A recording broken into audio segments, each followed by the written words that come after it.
Howdy, and welcome to LeeReads, where I talk about the books I've been reading and enjoying lately. This tale belongs to my cat, Lookout, who's just decided to join. March was a really good reading month for me.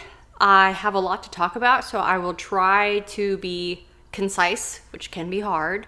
I want to start by noting that I am almost done reading The Forever War, which is a book that very many of you have recommended to me. I haven't quite gotten to the finale yet, so I'm not ready to talk about it, but that will be soon. I'm almost done with it. The first book that I finished in March was another adult science fiction, which is Leviathan Falls, the last novel in the Expanse series.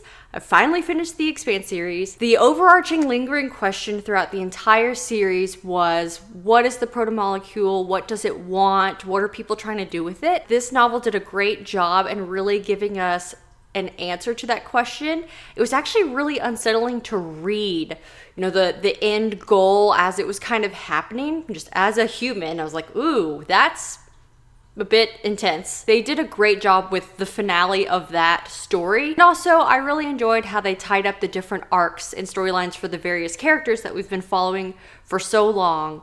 So all in all, I recommend the series. I really enjoyed it. If you can't commit to 9 books, then please watch the TV show. Creators of the show have done an excellent job in bringing the books to life. Now that I have finished with The Expanse, I think the next big science fiction series that I want to start is the Culture series.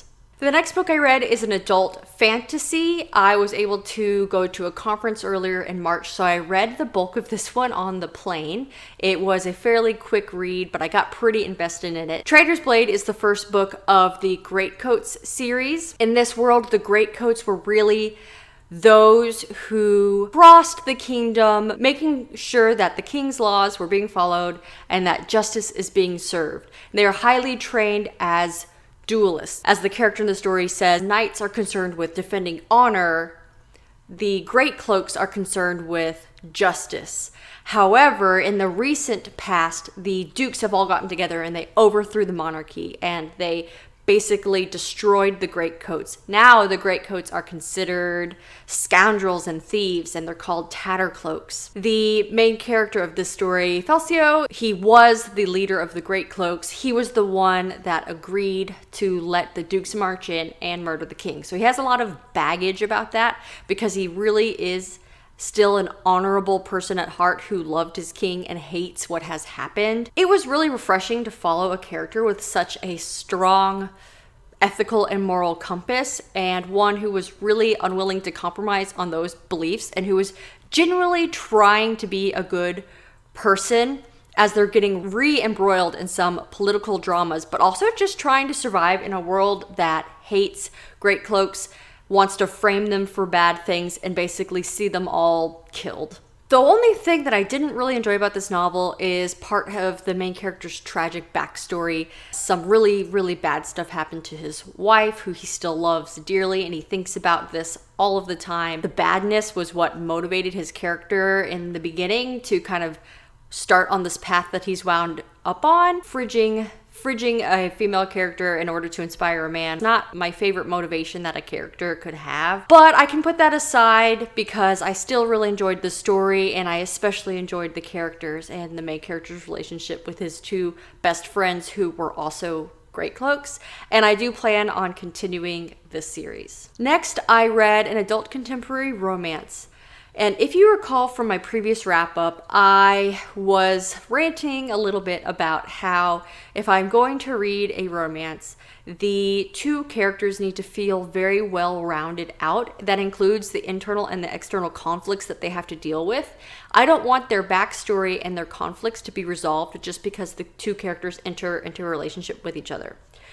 This novel, Beach Reads, hit the nail on the head. It did it perfectly. It built up the characters so well. The premise of the story is the main character, it's just told from her perspective. She is a fairly successful writer. She writes rom-coms, but she has recently been dealing with some grief and tragedy in her life that has made it so she hasn't been able to write. She goes to help set her father's affairs in order for the summer. Living next door happens to be her old college rival, who is another writer. He writes literary fiction. He's been dealing with his own stuff and hasn't been able to write very well either. They decide to swap genres for the summer and make a bet. She's gonna write literary fiction, he's gonna write something with romance, and they're gonna see who sells their novels first, just to try to break them out of this rut that they're in. The relationship builds from there. I thought that the story was compelling and I really enjoyed the characters so much that when I finished reading it, I actually bought the audiobook so I could listen to it again. That's how much I liked this story. So if you're a fan of adult contemporary romance, you should really pick up Beach Reads. The author has written another novel, People You Meet on Vacation, that is highly rated, and I'm gonna check that one out. Next, I read an independently published young adult fantasy called A Far Wilder Magic. This was another one that I started while I was traveling and basically devoured on my flight home. It follows two characters, a young woman whose mother is a famous alchemist. The daughter, she hates alchemy for what it has done to her family. And then it follows a young aspiring alchemist who is looking for a teacher who winds up going to see if the other character's mother will teach him alchemy. The setting is like the 1920s, the roaring 20s, except it's set in a remote beach town where this tournament is being held. The first team who can hunt down and kill this mythical, very dangerous animal called the Hala wins not only a prize, but the carcass itself is very valuable for alchemical purposes. These two characters end up teaming up together to try to win this tournament. Not for the money, but for each of them has their own really important reasons why they want to do this. I thought the writing was lush and descriptive. I really felt transported to this setting, and I loved how the alchemical magic was woven into the story. One character sees it as this thing that can save them, that's wonderful, and the other character sees alchemy as something that changes you for the worse. So the conflict between the characters on that point was really bittersweet, and I thought it was very well done, and I highly recommend the novel. Next, I read a novel that I didn't know much about going into it, other than I've heard some buzz about it, and people seem to really enjoy it, which is called The Atlas 6. Unfortunately, this novel really wasn't for me. It follows 6 very powerful Medians or magicians who are selected by a caretaker to come train to take care of the Library of Alexandria, which didn't really burn up. It set fire to parts of itself to protect itself, but secretly lives on guarded by this magical society. Sounds really cool, right? The novel never really explores the library. These 6 characters are thrust together. They don't really like each other. They definitely don't trust each other. And they're just learning more about their own abilities so they can protect this library. But the story never gets me to care about the library or why they're doing anything that they're doing. It's really character driven and kind of introspective as far as the characters' relationships with each other, them grappling with their pasts and with their magic.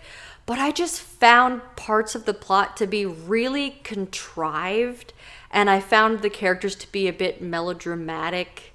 And I actually contemplated putting the novel down a couple of times, but I did manage to finish it.